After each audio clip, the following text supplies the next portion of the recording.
What caused the revolt of the Three Feudatories?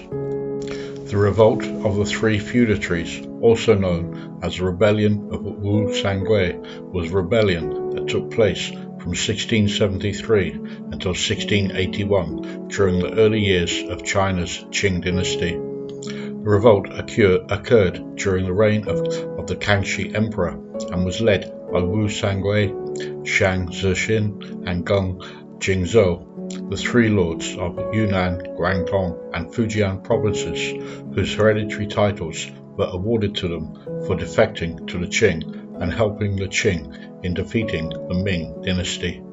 The three rebelled after the Qing central government began abolishing their fiefs. The Three Feudatories were supported by Jing's kingdom of Tungning on the island of Taiwan, who sent forces to the mainland. There were also other minor Han military figures such as Wang Fuchen and the Chahar Mongols who revolted against the Qing. Largely due to their history of being defectors, the Three Feudatories were unable to win over the level of support from the Han Chinese population, and they were eventually defeated by the Qing military. Once the resistance had been quelled, the former princely titles the three held were abolished.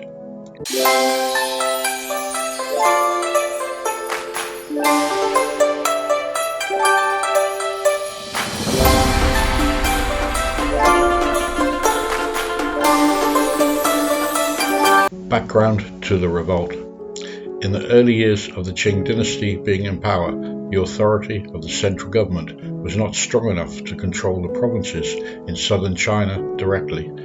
A policy of letting the Han Chinese govern the Han Chinese was initiated with some former Ming generals that had surrendered to the Qing being placed in positions of power to assist in governing the south. Two of those generals, Ming and Shang, after bringing about the quick capitulation of Joseon Korea in 1636, enabled the rapid advance into Ming territories, while the subsequent cooperation and defection of Wu Sangui enabled a quick settlement to Beijing being captured. In return, those three generals were rewarded by the Qing government, with Wu Sangui being granted the title of Pingxi Prince or West Pacifying Prince in 1655 and granted the governorship of the provinces of Yunnan and Guizhou. Shang and Geng were given the titles of Pingnan Prince and Jingnan Prince and given governorship of the provinces of Guangdong and Fujian. The three had great influence over their newly acquired lands, with greater power than other regional governors. They each had their own military forces and the authority to alter tax rates within their fiefs. The Three Feudatories. In the provinces of Yunnan and Guizhou, Wu Sangui had been granted permission from the Kangxi Emperor to appoint his own personal group of officials, with his army having first option when choosing war horses ahead of even the Qing armies. Wu's armies accounted for several million taels of silver in military pay, in fact taking up a third of the Qing government's tax revenue. A tael is a traditional unit of weight used in East and Southeast Asia, particularly in China. It is often associated with the measurement of silver and was historically used as a unit of currency. The weight of a tael can vary by region, but is generally equivalent to approximately 37.5 grams. Wu was also in charge of handling diplomatic relations with the Dalai Lama and Tibet on behalf of the Qing government. Most of his soldiers were formerly in the armies of Li Zheng or Zhang Xianzong and were experienced in warfare. Meanwhile, Ming ruled Fujian province like a tyrant over the people of his fief, allowing his subordinates to extort food and money from the common people. After the death of Geng, his son Geng Jimao inherited the title and fiefdom of his father. He too was later succeeded by his son Geng Jingzhong.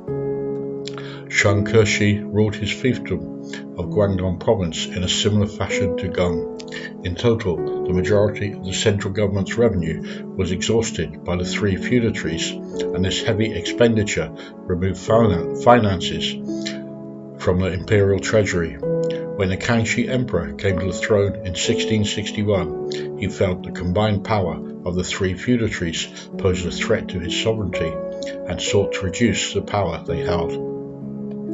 In 1667, Wu Sangui submitted a request to the Kangxi governor to be relieved of his duties due to the state of his health, a request that the emperor declined. Then in 1673, Shang asked for permission to retire, and that summer Wu Sangui and Jingzhong also asked to retire. Kangxi sought advice from his council, some of which felt the Three Feudatories should remain as they were, while others supported the notion of reducing the power of the three fiefdoms.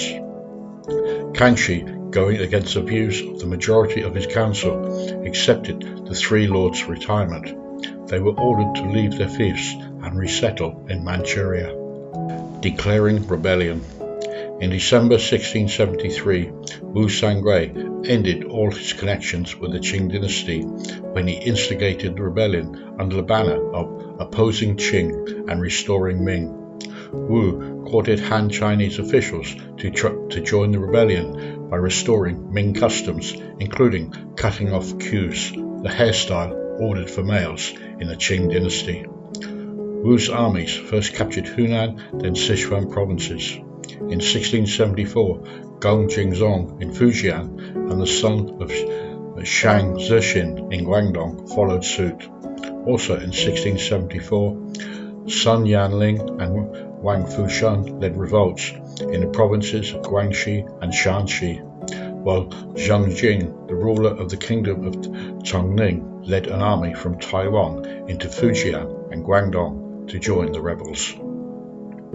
Wu left the 5th Dalai Lama to negotiate with the Kangxi Emperor over dividing China along the Yangtze River, with Wu ruling the south and the Qing retaining the north, but Kangxi rejected his proposal. In 1678, Wu declared a new dynasty, the Zhou, resurrecting the name of the pre-imperial dynasty. Composition of Qing armies. The Qing forces in 1673-4 were initially defeated by Wu's forces, with Manchu generals and bannermen put to shame by the performance of the Green Standard Army, who performed far better than their supposed elite allies. The Qing had the support of the majority of Han Chinese, in addition to the Han elite, as they rejected the call to join the rebels of the Three Feudatories. Different sources offered differing accounts as to the strength of the armies deployed against the rebels. One source claimed that 400,000 Green Standard Army and 150,000 bannermen served on the Qing side, while another source claimed there were 213 Han Chinese banner companies and 527 companies of Mongol and Manchu banners, while a third claimed that the Qing had mustered an army of 900,000 Han Chinese from the north of China in the fight against the Three Feudatories. Campaigning. Shang Zhixin joined the rebellion in 1676, consolidating Guangdong under his rule before moving north in Jiangxi. The following year, Wu Sangui suspected Sun Yanling would surrender to the Qing in Guangxi, so his relative Wu Shizong was sent to assassinate Sun. Sun's wife, Kangxi, took control of Sun's army after his death, although she may already have been in control of his forces before that time.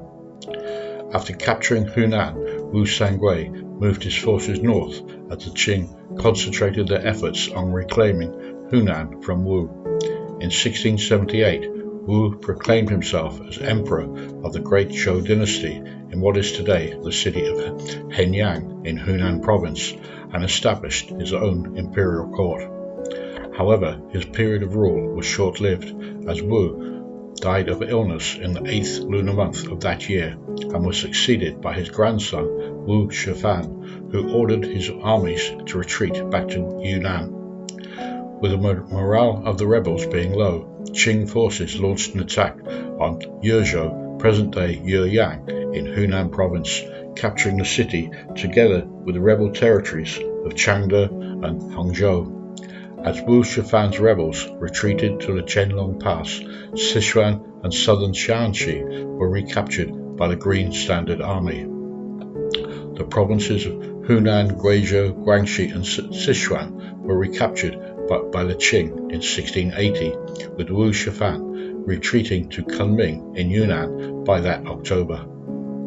The Qing general Zhao Liangdong proposed a three-pronged attack on Yunnan in 1681, using imperial armies from the provinces of Hunan, Guangxi and Sichuan, with his army the first to force their way into Kunming. As others followed suit, the city was swiftly captured.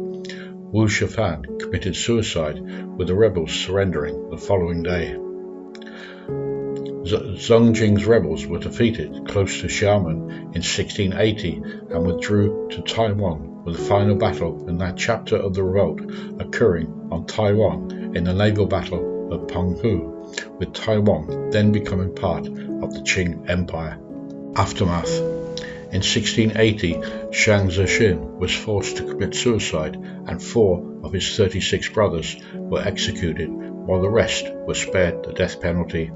Jingzhong was also executed, although his brother Zheng was spared as he was in Beijing during the rebellion serving the Qing court. Zheng died of natural causes in 1687. Several Ming princes had travelled to Taiwan in 1661–2, and of the 17 still living on the island when the rebellion ended were sent back to the mainland and spent the remainder of their lives in exile, having been spared execution. Literature. Revolt of the Three Feudatories features in the novel The Deer and the Cauldron, written by Louis Xia. The story tells of how the protagonist, Wei Xiaobao, assists the Kangxi Emperor in suppressing the rebellion. That brings us to the end of this video, highlighting a historical era that has helped shape China today. If you've enjoyed watching and it's shown you a little detail of life and events here in China, then your subscribing to my channel would mean a lot to me. Thank you for watching. Make sure you click on the link to the next video, and until the next time, goodbye for now.